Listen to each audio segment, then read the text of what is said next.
ചിത്രം എന്നുള്ള സിനിമ നമ്മൾ മിക്കവരും കണ്ടിട്ടുള്ള ഒരു സിനിമയാണ് അല്ലേ. അപ്പോൾ നമ്മൾ ഇന്ന് ഇംഗ്ലീഷ് പഠിക്കുന്ന ചിത്രം എന്നുള്ള സിനിമയുടെ കഥ ഇംഗ്ലീഷിൽ പറഞ്ഞുകൊണ്ടാണ്. നമുക്ക് എല്ലാവർക്കും കഥ അറിയാം അല്ലേ. അത് നമുക്കൊന്ന് ഇംഗ്ലീഷിൽ പറഞ്ഞു നോക്കാം. നിങ്ങളൊന്ന് പറഞ്ഞു നോക്കിയേ. എന്തെങ്കിലും ഉണ്ടെങ്കിൽ നിങ്ങൾ ആ കഥ ഒന്ന് കമൻറ്റിലൊന്ന് എഴുതുക കേട്ടോ ഇംഗ്ലീഷിൽ. അപ്പോൾ നമുക്ക് ഇതൊന്ന് പറഞ്ഞു നോക്കാം. അതുപോലെ ശ്രദ്ധിക്കേണ്ട മറ്റൊരു കാര്യമുണ്ട്. ഈ വീഡിയോയുടെ അവസാനം നമ്മൾ കഥ പറയുന്നത് ഒരു പ്രത്യേക രീതിയിലാണ് ഇംഗ്ലീഷിൽ. അതിനെപ്പറ്റി ഞാൻ നിങ്ങൾക്ക് വിശദീകരിക്കുന്നതാണ്. അപ്പോൾ നമുക്ക് ശ്രദ്ധിക്കാം. നമുക്ക് കഥയൊന്ന് കേട്ടു നോക്കാം. In this movie Kalyani is the daughter of A wealthy NRI who lives in United States. ഈ സിനിമയിൽ കല്യാണി എന്ന് പറഞ്ഞ രഞ്ജനാണ് അഭിനയിക്കുന്നത് അല്ലേ. ഈസ് ദ ഡോട്ടർ, മകളാണ്, of A wealthy NRI. Wealthy എന്ന് പറഞ്ഞാൽ എന്താണ്? സമ്പന്നനായിട്ടുള്ള. NRI എന്താണ്? നോൺ റെസിഡൻറ്റ് ഇന്ത്യൻ, അതായത് വിദേശ മലയാളി ഒക്കെ നമ്മൾ NRI എന്നാണ് അല്ലേ. ഇപ്പോൾ വിദേശത്ത് താമസിക്കുന്ന ഇവിടുത്തെ ആൾ, അതാണ് നോൺ റെസിഡൻറ്റ്, ഇവിടെ അല്ല താമസിക്കുന്നത്. മലയാളി ആയിരിക്കണം നിർബന്ധമൊന്നുമില്ല. Who lives in United States, US താമസിക്കുന്നത്. Kalyani raised in Kerala by her father's friend Kaimal. കൈമളാണ് കല്യാണിയെ വളർത്തിയത്. She falls in love with Shanavas. ഷാനവാസുമായിട്ട് കല്യാണി പ്രേമത്തിലായി. ഷാനവാസിൻ്റെ പേരെന്താണെന്ന് ഞാൻ ഓർക്കുന്നില്ല. അപ്പോൾ ഫോൾ ഇൻ ലവ് എന്ന് പറഞ്ഞാൽ എന്താണ്? പിന്നെ പ്രേമത്തിലാകുക, സ്നേഹത്തിലാണ്. അപ്പോൾ ഷീ ആയതുകൊണ്ടാണ് ഫോൾസ് ഇൻ ലവ് വന്നത് അല്ലേ. She decides to marry him against the wishes of her father. അവൾ എന്ത് തീരുമാനിച്ചു? അവൾ അദ്ദേഹത്തെ കല്യാണം കഴിക്കാൻ തീരുമാനിച്ചു. Against the wishes of her father. ഫാദറിൻ്റെ പിതാവിൻ്റെ അനുമതി ഇല്ലാതെ അല്ലേ, അതിനെ എതിർത്തുകൊണ്ട് കല്യാണം കഴിക്കാൻ തീരുമാനിച്ചു. When her boyfriend finds that she will be disinherited, she ditches her. അപ്പോൾ ഈ ബോയ്ഫ്രണ്ട് ഷാനവാസ് എന്ത് മനസ്സിലാക്കി? അതായത് ഷീ വിൽ ബി ഡിസ്ഇൻഹെറിറ്റഡ്. ഡിസ്ഇൻഹെറിറ്റഡ് എന്ന് പറഞ്ഞാൽ സ്വത്തവകാശം ഇല്ലാതാകുന്നതാണ് ഡിസ്ഇൻഹെറിറ്റ് എന്ന്. സ്വത്തവകാശം ഇല്ലാതാവും എന്ന് മനസ്സിലാക്കിയപ്പോൾ he ditches her. Ditches എന്ന് പറഞ്ഞാൽ കൈവിടുക, ഉപേക്ഷിക്കുക. After some time, her father decides to take back his disapproval and spend a fortnight's vacation with his daughter and son-in-law in his estate. കുറച്ച് കഴിഞ്ഞപ്പോൾ പിതാവ് എന്ത് തീരുമാനിച്ചു? ഡിസപ്രൂവൽ എന്ന് പറഞ്ഞാൽ വിസമ്മതം തിരിച്ചെടുക്കാം, വേണ്ട, നമുക്ക് ഒന്നിച്ചങ്ങ് പോയേക്കാം എന്ന് തീരുമാനിച്ചു. അതുപോലെ ഒരു കാര്യം വെച്ചു, ആൻഡ് സ്പെൻഡ് എ ഫോർട്ട്നൈറ്റ്സ് വെക്കേഷൻ.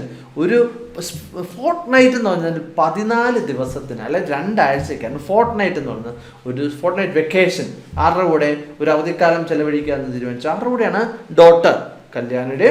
അതുപോലെ തന്നെ സണ്ണിൻലോ, കല്യാണം കഴിച്ച ആളല്ലേ. അപ്പോൾ നമ്മൾ മകളെ കല്യാണം കഴിക്കുന്ന ആളെ നമ്മൾ മകൻ എന്ന് പറയും അല്ലേ. പക്ഷേ യഥാർത്ഥത്തിൽ അത് കല്യാണം മൂലമുണ്ടായതാണ് അല്ലേ. അതുകൊണ്ടാണ് സണ്ണിൻലോ എന്ന് പറയുന്നത്. മരുമകളെ എന്ത് പറയും? മരുമകളെ പറഞ്ഞ daughter in law. As a father is already ill and this may be his last vacation, Kalyani and Kaimal want to make this vacation as happy as possible for him. ഇച്ചിരി വയ്യാതിരിക്കുകയാണ്, ഓൾറെഡി ഇല്ല. ആസ് എന്ന് പറഞ്ഞാൽ ബിക്കോസ്, അതുകൊണ്ട്. And this may be his last vacation, ഇത് ചിലപ്പോൾ അവസാനത്തെ അവധിക്കാലമായിരിക്കാം. മേ ബി, സംശയമുണ്ട് അല്ലേ. Kalyani and Kaimal want to make this vacation as happy as possible for him. തീരുമാനിച്ചു എന്ത് ചെയ്യണമെന്ന്, എത്രയൊക്കെ സന്തോഷമായിരിക്കാൻ പറ്റുമോ അദ്ദേഹത്തിന് ആ രീതിയിൽ ആക്കിയെടുക്കാൻ വേണ്ടി തീരുമാനിച്ചു. Kaimal hires Vishnu to play the part of the husband for a fortnight. ഈ കൈമൾ എന്ത് ചെയ്തു? വിഷ്ണുവായിട്ട് അഭിനയിക്കുന്ന മോഹൻലാലാണ്. മോഹൻലാലിനെ എന്ത് ചെയ്യുന്നു?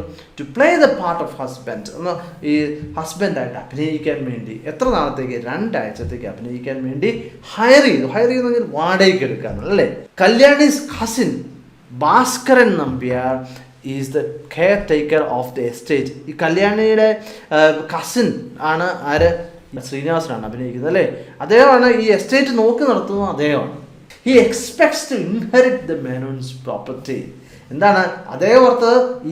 ഈ സ്ഥലത്ത്, ഈ എസ്റ്റേറ്റിൻ്റെയൊക്കെ അനന്തരാവകാശം അദ്ദേഹത്തിന് ലഭിക്കുമെന്നാണ് അദ്ദേഹം വിചാരിച്ചിരിക്കുന്നത്. He suspects that Vishnu is not Kalyani's boyfriend and tries so many times to prove it. അദ്ദേഹത്തിന് സംശയമുണ്ട്, അതായത് ഈ ശ്രീനിവാസന് സംശയമുണ്ട്. എന്താണ്, ഈ വിഷ്ണു എന്ന് പറഞ്ഞ കല്യാണിൻ്റെ ബോയ് ഫ്രണ്ട് അല്ല എന്ന് സംശയമുണ്ട്. അത് അദ്ദേഹം പ്രൂവ് ചെയ്യാൻ വേണ്ടി പലതവണ ശ്രമിച്ചു. ഇതാണ് സത്യം എന്ന് സസ്പെക്ട് എന്ന് പറഞ്ഞാൽ എന്താ, സംശയിക്കുക എന്നാണ് അല്ലേ. Over the time, Kalyani begins to fall in love with Vishnu and hopes to marry him for real.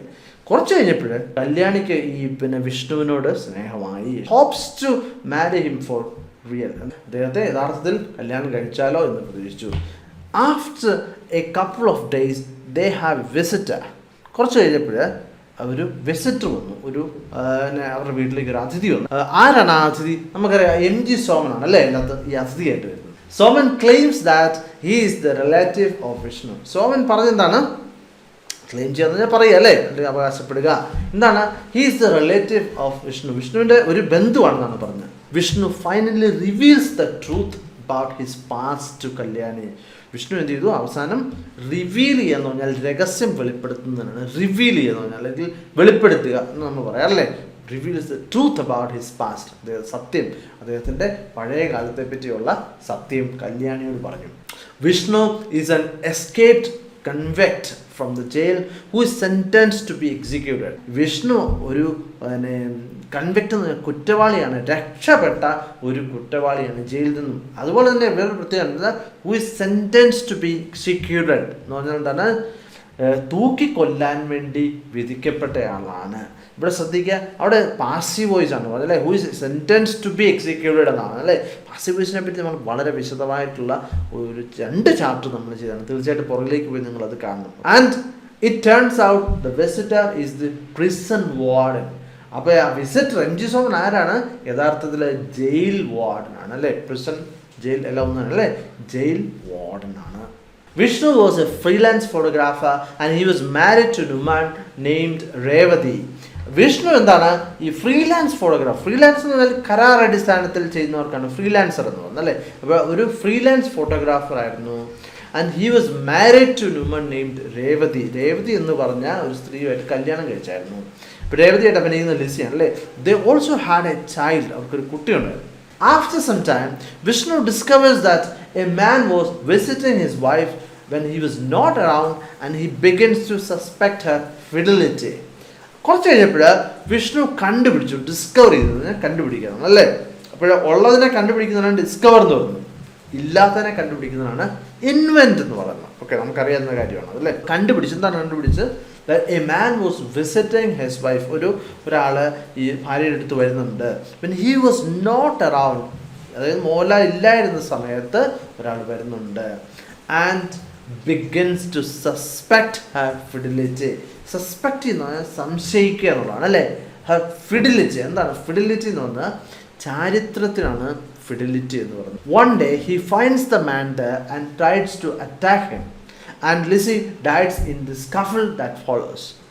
ഒരു ദിവസം മോഹൻലാൽ അദ്ദേഹത്തെ കണ്ടെത്തി and try to attack him, അദ്ദേഹത്തെ ഉപദ്രവിക്കാൻ വേണ്ടി ശ്രമിച്ചു. And Lizzy dies in the scuffle that follows. Scuffle എന്ന് പറഞ്ഞാൽ മൽപ്പിടുത്തമാണ് അല്ലേ.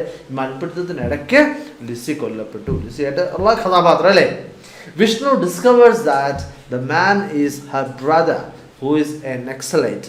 അത് കഴിഞ്ഞ് വിഷ്ണുവിന് മനസ്സിലായി ഈ വരുന്ന ആളെന്ന് പറയുന്നത് അവരുടെ സഹോദരനാണ്, ഗണേശാണല്ലേ അത് അഭിനയിക്കുന്നത്. അതുപോലെ തന്നെ അദ്ദേഹം ഒരു നെക്സലൈറ്റ് ആണ്, നെക്സൽ പ്രവർത്തകനാണ്. He tells Kalyani that he escaped to make money for a surgery on his child. Mohanlal കല്യാണിയോട് പറയുന്നതാണ് അദ്ദേഹം രക്ഷപ്പെട്ടതിന് വേണ്ടിയാണ്, പൈസയ്ക്ക് വേണ്ടിയാണ്. എന്തിനാണ് പൈസ? ഒരു സർജറിക്ക്, അദ്ദേഹത്തിൻ്റെ കുഞ്ഞിൻ്റെ ഒരു സർജറിക്ക് വേണ്ടിയാണ് രക്ഷപ്പെട്ടത്. ആഫ്റ്റർ എ ഹാപ്പി ഫോർട്ട്നൈറ്റ് കല്യാണി's father returns to the US. ഒരു വളരെ സന്തോഷത്തോടെ 2 ആഴ്ച കഴിഞ്ഞ് കല്യാണിയുടെ അച്ഛൻ തിരിച്ചു പോവുകയാണ്. The final scene shows the warden taking Vishnu to jail where his execution awaits him. അവസാനത്തെ സീനായിട്ട് എന്താണ് കാണിക്കുന്നത്? ഈ വാർഡൻ MG സോമന് ഈ വിഷ്ണുവിനെ, മോഹൻലാലിനെ ജയിലിലേക്ക് കൊണ്ടുപോകണം. അവിടെ അദ്ദേഹത്തെ തൂക്കിക്കൊല്ലാൻ വേണ്ടി പോകണം അല്ലേ. His child is with Kalyani suggesting she will raise the child. കുഞ്ഞ് കല്യാണിൻ്റെ കൂടെയാണ് അല്ലേ. അത് സൂചിപ്പിക്കുന്നത് എന്താണ്?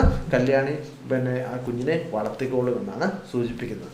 അപ്പോൾ അതാണ് കഥ. ഇനി നമ്മൾ ശ്രദ്ധിക്കേണ്ട 2-3 കാര്യമുണ്ടെന്ന് ഞാൻ പറഞ്ഞത്. ഒന്നെന്ന് പറഞ്ഞാൽ നമ്മളെപ്പോഴും കഥ പറയുമ്പോൾ ഒന്നുകിൽ സിമ്പിൾ പ്രസൻറ്റ് ടെൻസിലാണ് കൂടുതലായിട്ട് ഉപയോഗിക്കുന്നത്. അതുപോലെ തന്നെ നമ്മൾ ആ കഥയ്ക്കകത്തെ ചില പാസ്റ്റ് ആയിട്ടുള്ള കഴിഞ്ഞ കാര്യങ്ങൾ പറയാൻ വേണ്ടി സിമ്പിൾ പാസ്റ്റ് ടെൻസുമാണ് ഉപയോഗിക്കുന്നത്. പക്ഷേ ഏറ്റവും കൂടുതൽ ഉപയോഗിക്കുന്നത് സിമ്പിൾ പ്രസൻറ്റ് ടെൻസ് ആണ്. അത് പ്രത്യേകം മനസ്സിലാക്കുക. കാരണം ഇപ്പം ഞാനിപ്പോൾ ആ കഥ പറഞ്ഞപ്പോൾ തന്നെ നിങ്ങൾക്ക് മനസ്സിലായി എന്താണ് ഈ കല്യാണി എന്ന് പറഞ്ഞ ഒരു വളരെ സമ്പന്നനായിട്ടുള്ള ഒരു NRIയുടെ മകളാണ് എന്നാണ് ഞാൻ പറഞ്ഞത് അല്ലേ. ഇപ്പോഴത്തെ രീതിയിലാണ് ഞാൻ നിങ്ങളോട് പറഞ്ഞത് അല്ലേ. മകളായിരുന്നു എന്നല്ലല്ലോ പറഞ്ഞത്. അത് അവിടെ ഉപയോഗിച്ചിരിക്കുന്നത് എന്താണ് സിമ്പിൾ പ്രസൻറ്റ് ടെൻസ് ആണ്. അത് നിങ്ങൾ തീർച്ചയായിട്ടും മനസ്സിലാക്കുക. നിങ്ങൾക്ക് ഇത് ഇഷ്ടപ്പെട്ടെന്ന് ഞാൻ കരുതാണ്. നിങ്ങൾ ഈ കഥ തീർച്ചയായിട്ടും നിങ്ങളുടേതായ രീതിയിൽ പറ്റുന്ന ഇംഗ്ലീഷിലൊക്കെ നിങ്ങൾ തീർച്ചയായിട്ടും കമൻറ്റിൽ എഴുതുക. മറ്റൊരു വീഡിയോ ആയിട്ട് വീണ്ടും കാണാം. Thank you very much for watching and God bless you.